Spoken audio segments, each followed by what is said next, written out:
Hello everyone and welcome to today's video. Today I'm going over an article which shows a new poll by a Trump pollster finds Republican Tudor Dixon leads former Representative Mike Rogers, who you may remember was just the nominee for Senate in 2024 for the Republicans in Michigan, among Michigan's MAGA base for a 2026 Senate race.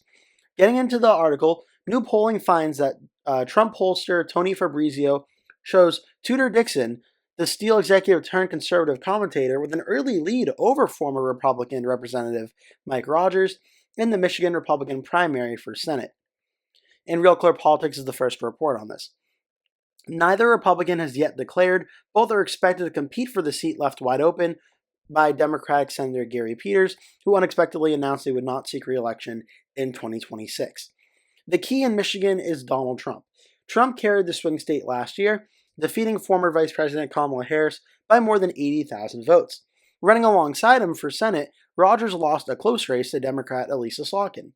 Republicans must now decide on a new champion to compete for the seat Peters will vacate.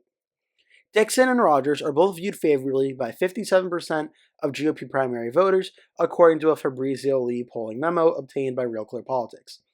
But Dixon has the edge in favorability 63% to 59%, with that slice of the electorate who identifies as very conservative.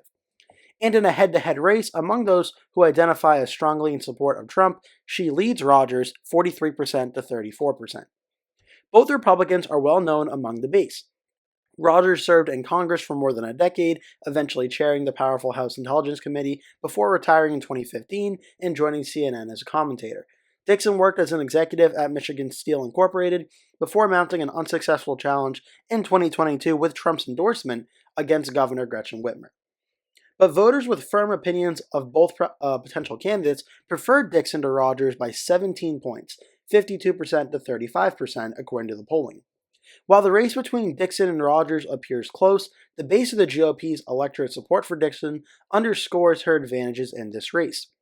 According to the Fabrizio Lee memo, those furthest to the right and those who are the president's strongest supporters clearly back Dixon and will be the key to winning her the nomination. Trump remains undecided as Republicans see a ripe pickup opportunity in Michigan. Democrats are without a frontrunner. Peters dealt a blow to the Democratic hopes of regaining control of the upper chamber when he announced his retirement. Former Biden Transportation Secretary Pete Buttigieg, who moved his family to Michigan in 2022, was seen as a likely champion waiting in the wings. Politico reported on Thursday that Buttigieg would pass on the race, leaving the door open to another presidential bid in 2028. Dixon has argued that the road in Michigan to the Senate runs through the MAGA electorate. You need a candidate that loves Donald Trump, that is going to bear hug Donald Trump, and that's been our problem in the past, she said last month on the Clay Travis and Buck Sexton show, laying the blame for past GOP defeats at the feet of Republicans who try to run parallel to him. Axios reported Wednesday that Rogers had hired Chris LaCivita, Trump's campaign co-manager, who remains in the president's inner circle, a sign that Michigan Republicans is trying to shore up his right flank and align with the MAGA movement. The president appeared close to endorsing Rogers behind closed doors, telling Senate Republicans in Mar-a-Lago last month that, quote, he might be the one. Trump qualified, however, that he was talking to Michael and some of the others. This includes Dixon, who's a regular presence for him on the campaign trail. She appeared alongside MAGA heavyweights like Alina Habba, Vivek Ramaswamy, and Doug Burgum. At a Grand Rapids rally last July, Trump praised Dixon, calling her a friend of mine who was really brave, who ran a tough race. Her father was in the steel industry, he added. Got to know them both well. She's a terrific woman. So that's the article. This is really fascinating because talking about the Senate race in Michigan, it's been long assumed by both myself and many that on the Republican side of things, it would be Mike Rogers' race to lose. And I never really imagined a scenario where Mike Rogers does not win this Republican primary and face off against whoever the Democrats nominate. But it is pretty clear right now. Mike Rogers has expressed interest on running. His announcement is pending. We're waiting to hear from him officially, but I fully expect him to run. There is a strong possibility Tudor Dixon could also run for this race. And as the article mentioned, in some respects, she would actually be the favorite over Rogers very, very slightly. But this opens up a lot of questions. For one, let's just look at the election history of the two. And this is going to come up. As the article mentioned, Donald Trump won the state of Michigan and its 15 electoral votes, getting 49.7% to 48.3%. Now let's look at the Senate race in 2024, where Lisa Slotkin defeated Mike Rogers, were 48.6 to 48.3. So by percentages, Rogers got 48.3, Trump was able to get 49.7. So about 1.4% of Republicans that voted for Donald Trump did not vote for Mike Rogers. So there is a significant fall off between Trump and Rogers. Tudor Dixon, I think, is making the argument if Rogers had been more pro-Trump and more pro-MAGA, that he would have been able to get more of those voters and win the state of Michigan.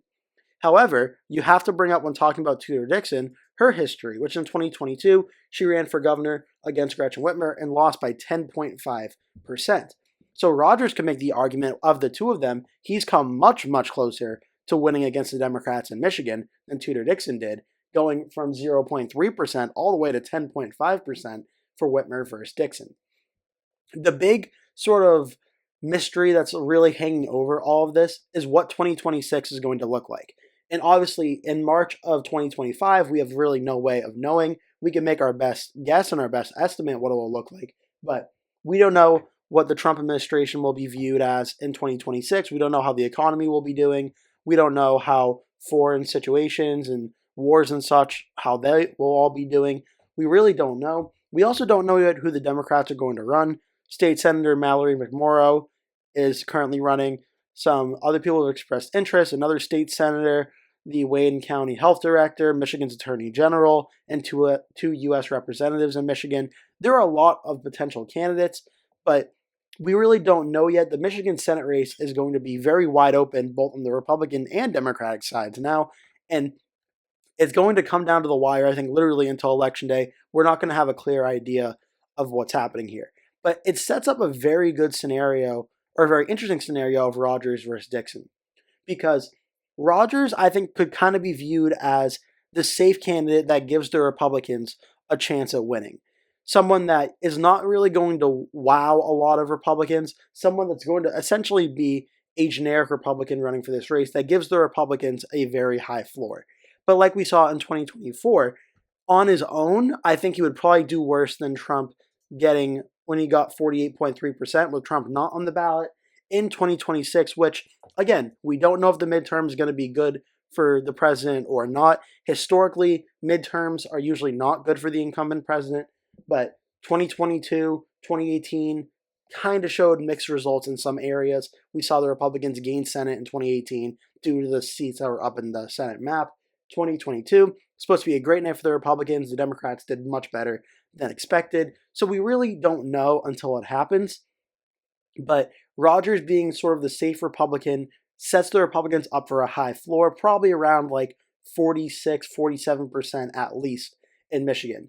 Tudor Dixon is much more, I would say, intriguing because I think she, to use a football analogy, really sets up a boom or bust type of candidate. Whereas if she got President Trump's support and went out and campaigned hard and got a lot of media attention, I think she could be a Republican that wins this race. She certainly could be. But depending on how the voters in Michigan receive her, she could also be someone that really hurts the Republicans' chances at winning this race. Whereas Mike Rogers, I think you can kind of make a similar argument to what Dave McCormick did in Pennsylvania against Bob Casey. Mike Rogers would be a steady presence, steady force campaigning that would run a very conventional, strong campaign, whereas Tudor Dixon would run a very more modern MAGA-like, strong MAGA-like campaign that we've become accustomed to. Just the top example I can think of is like Carrie Lake in Arizona or Herschel Walker in Georgia. These are the two names that come to my mind when I think about Tudor Dixon being the nominee. Whereas Mike Rogers being the nominee, I think of something more along the lines of like Dave McCormick or maybe even like Eric Hovde in Wisconsin. So it'll be a very interesting dynamic in Michigan if Rogers and Dixon do run against each other and what role President Trump plays in that one. Does he endorse one of them? Does he remain neutral? Who do the Democrats put up in all the factors in 2026, as I mentioned before? But I want to do a video on this because I thought this was fascinating and in a few months' time could become a very real, serious possibility and topic of conversation if these two face off against each other. I hope you enjoyed this video. If you did, make sure to give it a like. Please remember to click subscribe. Leave a comment below telling me your thoughts about this. Maybe if you live in Michigan, who would you prefer? Would you prefer Mike Rogers or Tudor Dixon to want on the Republican side? I'm very interested to hear what you have to say. Thank you so much for watching and hope to see you in a future video.